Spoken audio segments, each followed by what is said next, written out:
Hello and welcome to my new political commentary video about how Michael Rubin Bloomberg won the Democratic debate in Nevada. Why? Well, let me tell you. This guy is small in stature, high in IQ, tall financially, and very self-conscious about his height, of course. And now this all goes around to the prospective debate, and that is of a guy who has been waiting for months, anticipating to jump into these debates, that had leveraged himself and his money and his donations and all of the solids he did for the Democratic Party to get on the debate stage so that he can make himself presentable as the front runner for the nomination. Now, he won this simply because, look, if you put this in perspective, Michael Bloomberg hadn't debated in about 10 years, and surely he did get rocked the first 45 minutes. And let me tell you something. He did what he shouldn't have done, and that is apologizing for the racist stuff that he's done, or, the stuff that is so-called. Now, I would like to articulate the point that he does not necessarily appeal to the far left, nor does he appeal to the MAGA people, but what he does do is effectively get the center of either side with effectively what is his mayoral record. This has to do with how he was criticized and attacked and lambasted in this debate. Now, he was hit with stop and frisk. Now, let's break this down. Joe Biden and virtually everybody on that stage went against him on this principle. And why did he do that? Well, he was hit like that because none of them advocated for something directly like that. And even Joe Biden used the credibility of his lackey Obama to just opposed him sending a monitor to try to stop Bloomberg's stop and frisk policy in New York to that of Bloomberg raising stop and frisk rates from 97,000 under Giuliani to 685,000 in his peak in 2011 as mayor. Now, let me say this. Joe Biden is a hypocrite because if people know, he was one of the main proponents of the 1994 crime bill, which the relatively conservative Reagan Democrats like Joe Biden, like the Clintons, supported, like Al Gore did. And this was what they used to call something against the black super predators, the black teenagers that were monkeying stuff up, And, those times were more of a dog whistling time. And you know what? He's a hypocrite, but see, this is not really in the common knowledge of people. What is in the common knowledge, or what will, is the fact that the New York mayor did things that are categorically racist by the standard of the Democratic Party.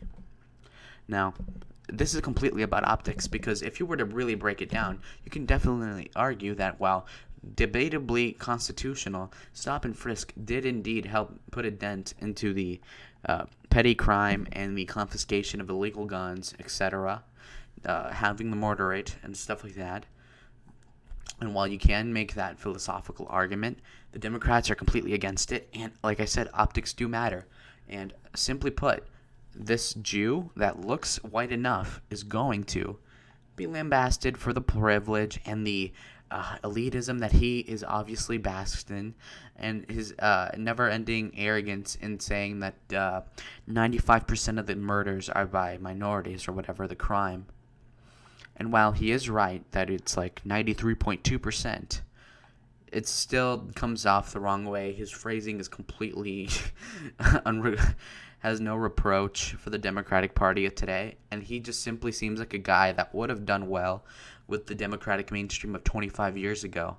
This is why I think he relatively won the debate with the overall moderates, and how he did do some zingers against Biden, and how he was at least being pairing these attacks against him in the second half of the debate to where he was confident enough to satisfy the base. And the base is the people that are fleeing from Biden to Buttigieg and Klobuchar. Additionally, we have Bloomberg now. Now, the way that the RCP average is projected to be, it would seem as if Bloomberg is getting about 60% of that Biden support and all those shortfalls, which is necessarily why he wants to go against Biden so much. Now, Bloomberg stands to be the runner-up against Bernie Sanders and the non-Bernie non-socialist candidate for this nomination, which is why he was so targeted. I believe that because of this, it's disproportionately showing that he's doing bad in the debate when normally he wouldn't be so lambasted. So I feel like the pressure is going to go off on him less in South Carolina, for example. Why? Because Biden's going to be the biggest enemy there for Sanders, and Sanders, I think, is pretty confident that he's going to win Nevada anyway, so he can afford to go out against Bloomberg, who is not even on the ballot yet. This is completely why it explains that he got so trashed on. And it still doesn't matter, because why? His campaign's afloat, and he's not taking any hits right now. So he is poised to beat Biden in the RCP averages any day now, maybe 2 weeks tops. We're seeing a Nevada caucus that is, in the polls at least, significantly ahead for Sanders. Okay, again, Bloomberg is not on this debate stage for that caucus, so that doesn't even matter. That's why he's partly winning. He has nothing to lose insofar as his caucus goes, whereas everybody's hedging their bets on this. Now, Warren went guns blazing at Bloomberg because she has no other chance otherwise. She needs to go against everybody. That's exactly what she did. Anybody with half a brain would know that Bloomberg won this debate simply because he was able to defend against everybody and not lose too much credibility. And indeed, the people that are going against him know that they're afraid of him because he has unlimited money and he has a certain appeal that others do not. So I think that Bloomberg is a favorite for the nomination, which is why everybody's so afraid of him, and by analytically exposing how everybody's going to be against him numerically because it's in their best interest, it would seem as if Bloomberg did win this debate. And this is not an endorsement, by the way. I did not get paid to make the video. And you know what? People are not appreciative of Bloomberg because he went back on the things that he was for, like stop and frisk. He apologized. This is the main thing he got wrong in my head.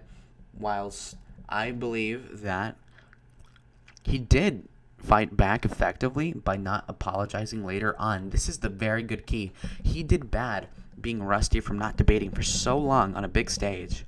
And then he bounced back decently well in the second half of the debate, meaning that he will do what he did in the second half of the debate, but over and over and over again. So he's going to have consistently decent performances, which is literally all he needs, as long as he's cemented as a legitimate candidate against a growingly desperate and splintered moderate lane, which is exactly what's going on. Now, by him calling Bernie Sanders a communist, this is a very good Red Scare tactic that is going to bring back a certain boomer Gen X sort of fear that this guy that honeymoons in Moscow is going to take over the nomination and lose to Donald Trump. And look, if he plays the guy who's antithetical to the president, then maybe he has a slot at winning. This is the entire point of Bloomberg, and I think he did that decently well.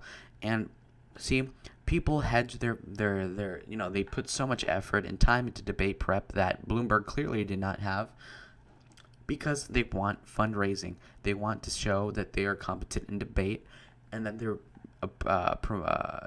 having a good performance on this debate stage so that they could have fundraising from that momentum. And let me tell you, while Klobuchar was super desperate for it, while Warren was super desperate for it, and Biden was as well, Bloomberg does not have that problem.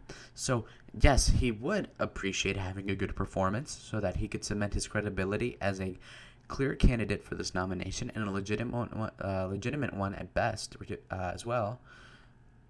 He does not have those same disadvantages that the others have, which is funding, which is longevity, which is stamina. He's more articulate than half of the people there. I mean, he's more articulate than Biden and Bernie, which means that he clearly is not suffering from that same age issue as Biden is, even though theoretically speaking, he is like 10 months older. So I think Bloomberg did win this debate, and it's not simply because he was so great, but because he does not have those same deficits that the other candidates do have. This is why he has a great chance at the nomination against Bernie Sanders, okay? Now, I think that he performed on par with people like Buttigieg. Steyer wasn't even there. Okay, so guys, thank you for watching the video. Thank you for sticking around so long. As always, thank you. Like, subscribe, comment down below.